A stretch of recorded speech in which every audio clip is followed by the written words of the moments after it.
नमस्कार दोस्तों, आप सभी का आपके YouTube चैनल जीवन अमृत पर हार्दिक अभिनंदन है। आज 18 फरवरी 2024 सोमवार का दिन है जो कि शिव और पार्वती माता को समर्पित है। तो चलिए हम लोग सोमवार के व्रत से जुड़ी कहानी, उसकी विधि सब कुछ जानते हैं। तो चलिए बिना देर किए हम लोग व्रत कथा शुरू करते हैं। सोमवार का दिन शंकर भगवान को समर्पित होता है। आज के दिन भक्त भोलेनाथ को प्रसन्न करने के लिए विशेष पूजा अर्चना करते हैं। कुछ लोग आज के दिन व्रत भी रखते हैं ताकि शिव की विशेष कृपा प्राप्त की जा सके। बाबा भोलेनाथ के आशीर्वाद के लिए आप भी सोमवार का व्रत कर रहे हैं तो शिव व्रत कथा को पढ़कर या सुनकर इस उपवास को पूरा करें। सोमवार का दिन भगवान शंकर को समर्पित होता है, इसलिए अब हम इसके सोमवार व्रत कथा की जो विधि है उसको जानेंगे।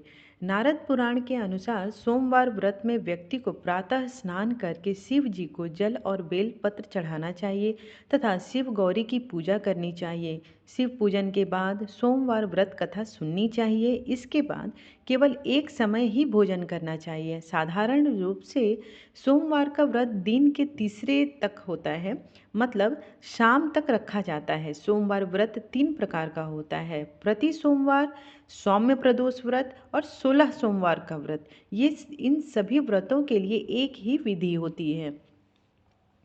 एक समय की बात है कि किसी नगर में एक साहूकार रहता था। उसके घर में धन की कोई कमी नहीं थी, लेकिन उसकी कोई संतान नहीं थी। इस कारण वह बहुत दुखी रहता था। पुत्र प्राप्ति के लिए वह प्रत्येक सोमवार व्रत रखता था तथा पूरी श्रद्धा के साथ शिव मंदिर जाकर भगवान शिव और पार्वती जी की पूजा करता था।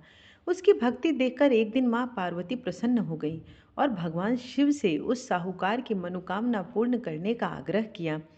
पार्वती जी की इच्छा सुनकर भगवान शिव ने कहा कि हे पार्वती, इस संसार में हर प्राणी को उसके कर्मों का फल मिलता है और जिसके भाग्य में जो होगा उसे वह भोगना ही पड़ेगा। लेकिन पार्वती जी ने साहूकार की भक्ति का मान रखने के लिए उसकी मनोकामना पूर्ण करने की इच्छा जताई।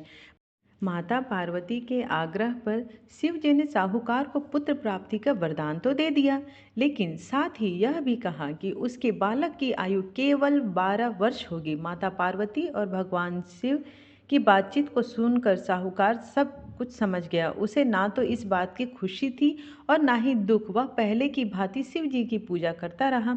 कुछ समय के बाद साहूकार के घर एक पुत्र का जन्म हुआ। जब वह बालक 11 वर्ष का हुआ तो उसे पढ़ने के लिए काशी भेज दिया गया। साहूकार ने पुत्र के मामा को बुलाकर उसे बहुत सारा धन दिया और कहा कि तुम इस बालक को काशी विद्या प्राप्ति के लिए ले जाओ और मार्ग में यज्ञ कराना। जहाँ भी यज्ञ कराओ वहाँ ब्राह्मणों को भोजन कराते और दक्षिणा देते हुए जाना। दोनों मामा भांजे इसी तरह यज्ञ कराते और ब्राह्मणों को दान दक्षिणा देते काशी की ओर चल पड़े। रात में एक नगर पड़ा जहाँ नगर के राजा की कन्या का विवाह था, लेकिन जिस राजकुमार से उसका विवाह होने वाला था वह एक आंख से काना था। राजकुमार ने पिता अपने पुत्र के काना होने की बात को छुपाने के लिए एक चाल चली।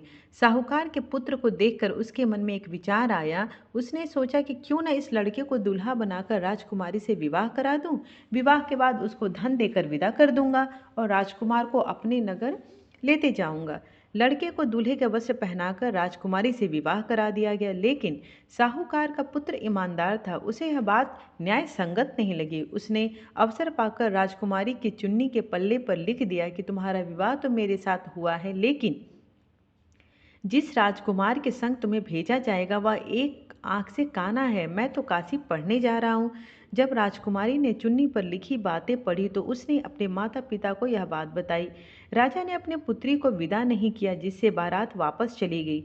दूसरी ओर साहूकार का लड़का और उसका मामा काशी पहुंचे और वहां जाकर उन्होंने यज्ञ किया।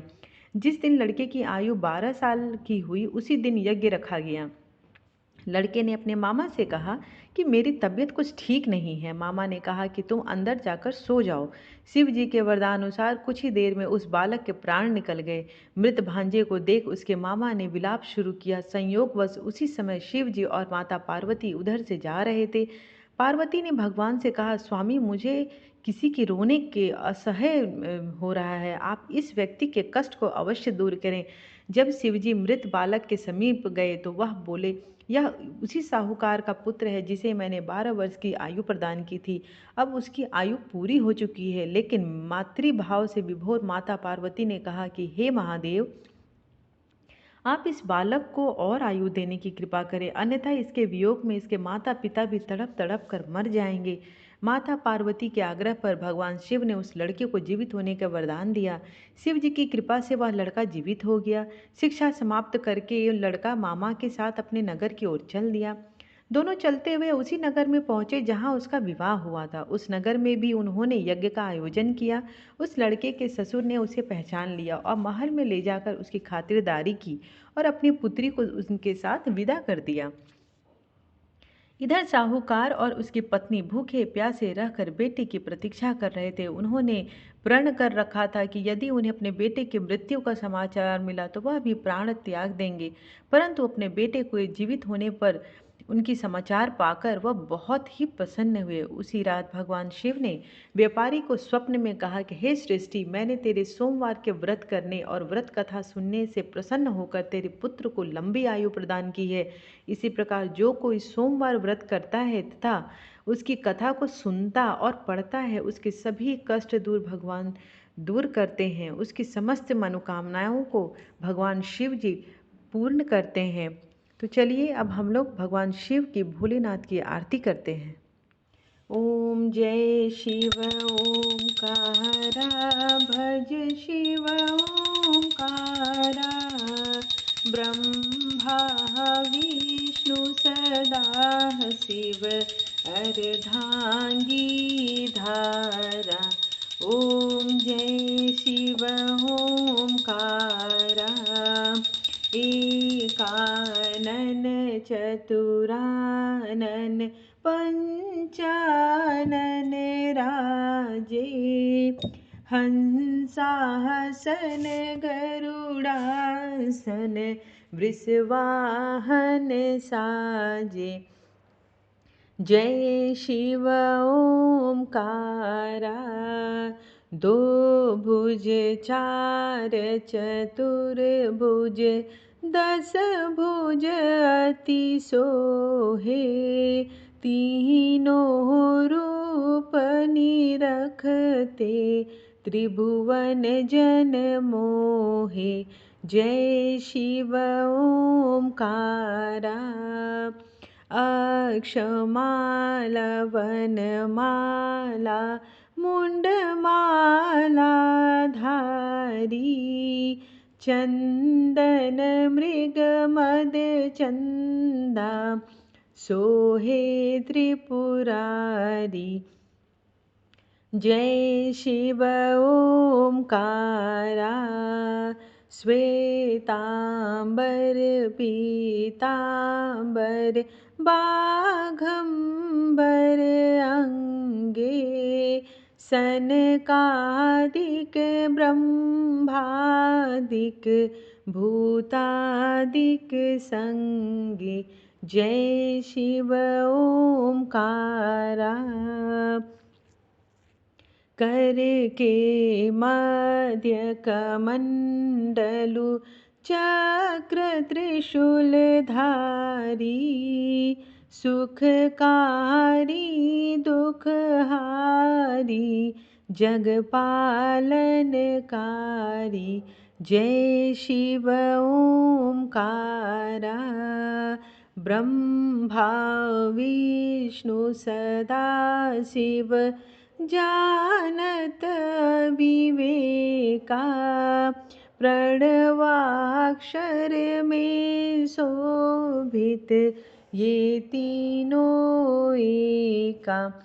जय शिव ओंकारा, त्रिगुण स्वामी जी की आरती जो कोई नर गावे, कहत शिवानंद स्वामी सुख संपत्ति पावे।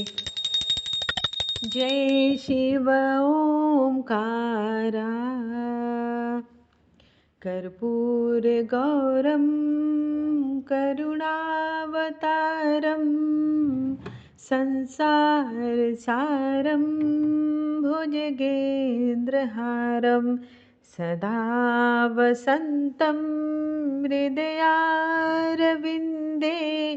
भवं भवानी सहितं नमामि। त्वमेव माता च पिता त्वमेव बन्धु च सखा त्वमेव विद्या द्रविडं त्वमेव सर्वं मम देव। आरतीं समर्पयामि। सर्वदेवी देवताय नमो नमः। आप सभी को अगर आज के व्रत कथा की जानकारी अच्छी लगी हो तो प्लीज़ लाइक कीजिए, शेयर कीजिए, सब्सक्राइब कीजिए ताकि मेरे आने वाली वीडियोज़ की नोटिफिकेशंस आपको पहले मिल सके। Keep watching. Thank you.